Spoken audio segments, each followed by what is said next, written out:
Now, nearly 60 leading civil society organizations in Nigeria have called on the Senate President, Godswill Akpabio, to step aside following the affirmation of the conviction for electoral fraud of Professor Peter Oban, the returning officer in the 2019 Northwest senatorial election. That's in Akpabio State. Last week, the court upheld the 3-year prison sentence handed down to Professor Oban, who was found guilty by a lower court of falsifying election results to favor Senator Akpabio, who was the APC candidate. In a joint statement, the CSOs said the ruling raises serious concerns about the legitimacy of Senator Akpabio's mandate, a mandate which they say has now been judicially confirmed to have been manipulated. Senator Akpabio has roundly denied any personal involvement in the fraud, but the CSOs insist that the conviction of the official who declared him the winner casts a very dark shadow over the credibility of that election.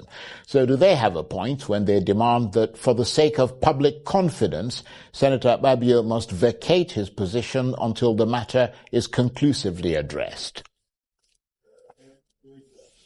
Well, for more on this, I'm joined now in the studio by Awal Musa Rafsanjani, who is the Executive Director of CISLAC. He's also the Chairman of Amnesty International Nigeria. Thank you very much indeed for coming in. And you are, of course, one of the people who put their imprimatur on that document calling for the Senate President to step aside.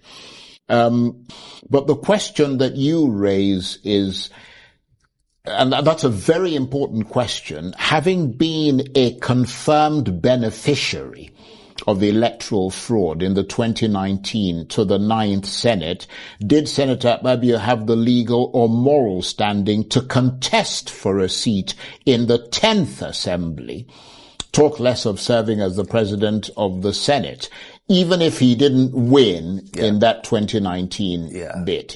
That's your argument. So this is, that's the question you raised. So this is the thing that we are saying. We are saying that in the first place, if you have been involved in this process, even though he denied that he did not, state manage that, but now that we have gotten legal, or judicial conviction in that, case, it means that, he has a case.